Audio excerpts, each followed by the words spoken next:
Hey guys, it's Marshall from Going Gear, and today we're going to take a look at the Niteye EYE25. So in a previous review I showed you the i30. EYE25 is kind of similar, but we'll show you the differences better here in just a second. So go and pull the packaging open. User manual, always worth the read. Definitely take a look at this. It'll tell you some important care instructions, important battery information, warranty information, some accessories, and I'm going to pull these out. There's a couple of things in here that you should know about. So spare O-ring, spare tail cover cap. I normally don't keep lights long enough for me to have to replace them, and I baby my lights, so I never have to replace those. But just in case you do need to, you can replace that. This is a combat grip ring, so what it does is it slides on the end there, and you can use it in conjunction with the firearm or just to help it keep anti-roll. But it goes on like that, and then you can use it in different grips. That's what that is. This ring right here is for attaching the lanyard, so you put it on right there and you can use it to attach the really nice lanyard. And there's another O-ring that I apparently pulled out with the other stuff. Alright, so this is the battery tube and the switch. Here's the head of the light, and if you're looking at just the head of the light, this thing looks awfully similar to the i30. Let me make sure I didn't forget about anything in there. Nope, that's it. So that's one thing that you'll notice about the difference between the EYE25 and the i30. i30 came with a lot of stuff. So it came with a really nice carrying case, it came with a charger, comes with a holster and a handle and all kinds of cool stuff. The EYE25 is less expensive, but it doesn't come with all that extra stuff. But in terms of the head, in terms of the output, in terms of the basic features, they're very similar lights. You can see they're actually using pretty much the same head. It's just the battery tubes that are the big difference between the two lights. So EYE25 is powered by either two 18650 batteries, rechargeable lithium-ion 18650 batteries, or four CR123s. Now, since you're getting the same output out of half the batteries that you had with the i30, you also have about half the runtime, so that's a big trade-off. But it is still rechargeable. If you're using 18650 batteries, you can use the charging port here on the side to charge it. It does not come with a charger. We do sell those separately, but you just take that little plug out and you can charge 18650s. Of course, regular CR123s are not rechargeable, so do not try to charge them or you might have a nice little fire or explosion on your hands. Definitely not something you want to try to charge. Only try to charge 18650s in that.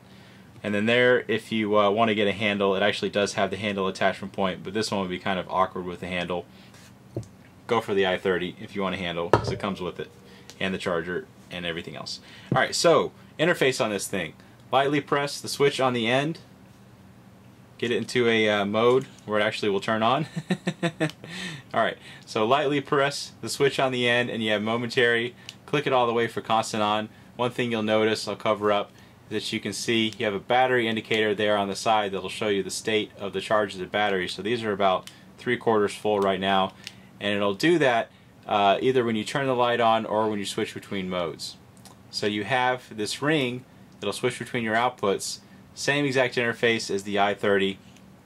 All the way to the left is going to be strobe, one to the right of that is going to be off, none of the LEDs turned on. And I'm going to kind of tilt this so you can see the LEDs because it's kind of a neat interface. So you have one LED, but you'll see if you turn it off and on, it'll actually switch between the three LEDs. And it's not like these things have short lives. They have 50,000 hour lives, so it's not like you need to rotate the LEDs that you're using. But it's kind of a cool feature. Not really a whole lot of point to it, but it's kind of neat that it'll switch between the three. And then you have the two LEDs that'll turn on, three LEDs max output. So you have a couple of different outputs with all three LEDs lit up, two LEDs, one LED, off, strobe. So that's the ring. That's how you switch between the different outputs. And of course, you can just turn it to the output that you want and use the rear switch to turn it off and on. As long as you're not touching that ring, it's not going to switch outputs on you. So it's kind of nice. You have really reliable operation, and then you can switch it all the way over to strobe or whatever other mode you want, and it'll be on that when you first turn it on. Actually, you just saw something. It does have a beacon flashing mode, so if you quickly turn it on and off when you have it in the strobe, you can see that it'll go into a really slow beacon flashing mode, so nice for signaling or letting people know where you are. That's an additional feature of this when you quickly switch the strobe mode on and off. But you know, if you want to always have it come on in low, you can do that. So nice reliable operation, really quick and easy to adjust between the different outputs. I didn't actually show you this up close before, so we'll zoom in real close so you can see the different parts of it. So there is that screw where you can remove that and attach a handle if you have one of those. There's the charging port. There's your LED battery indicator. Here's the ring that switches between the different outputs. 3 Cree XML LEDs, 3 separate reflectors, and smooth reflectors. So this one actually gives you some pretty decent distance. It's not going to be a mega thrower, but they rate it for 380 meters, which is pretty solid for a light this size. And there you can see great anodizing and machining on this, just like all the other Niteye products. They do a really good job. They've been making stuff for other people for a long time, and they decided to start making stuff for themselves, and they are doing a really nice job on all the stuff. But there's a switch on the end, stainless steel around it to help protect it, and stainless steel on all 3 of the reflectors to help protect those. But lots of material, lots of heat sinking. Keep this thing pretty cool. Alright, so that's the interface, that's the light up close and everything. Let's go ahead and take the EYE25 outside and we'll show you how it does outside. Okay, so we're outside with the EYE25. I have the big 40 mag light that I always use for comparison. We're going to try out the EYE25 second, we're going to try out the 40 mag light first. There's a little bush that's about 15 feet away, a tree out there at 100 feet. Zoom in on that so you can see that better. Not bad. But what you're pointing at is all you're lighting up. When you have it focused like this, you really don't get a lot of spill around. And of course, you can't see my finger when I put it up there, so I don't know why I did that. All right, let's try out the EYE25 and see how it does. There you can see just the massive amount of light this thing puts out, and this is on the highest level. We'll drop it down. This is actually on the lowest level, so that's off. Single LED lit up. You can see even at 100 feet, it's lighting up things not too bad. And at 15 feet, lights up things really well. 2 LEDs, whoops, accidentally unscrewed the tail cap. 2 LEDs even better, 3 LEDs, and then max output is just fantastic. So obviously this light could do a lot more distance than that because hotspot in the center lights up things really well, but the spill around it is also really bright. So you can see out here at 100 feet, still lighting up everything really well, so it's going to go beyond that with just the spill. Of course the center is going to go much further than 100 feet. So let's zoom in on that so you can see that a little bit better. So obviously everything lit up extremely well. Alright, let's try out some longer distances. Okay, we got some more distance to work with the EYE25.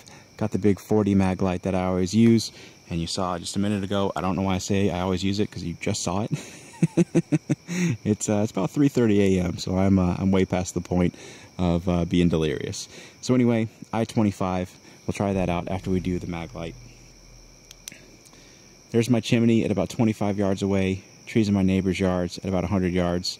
They kind of make it out there. I can't really see what's going on. And I'm knocking my camera around. Alright, let's try out the EYE25. See how it does.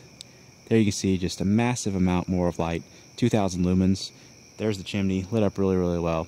Trees lit up really, really well. And we'll zoom in just so you can see that better. That's about 100 yards to the top of those trees. And no question at all what's going on out there. They're lit up extremely well. And you'll see when we do a distance video before too long, we'll go out to about 400 yards. So keep an eye out for that video and you'll see what kind of distance these things can really do. So anyway, that is the Niteye EYE25. If you like it, you can buy it from us at goinggear.com. Questions or comments, you can reach us in the comments or at goinggear.com. And if you like the video, be sure to subscribe. We put out a lot of flashlight and other gear videos. Thanks for watching.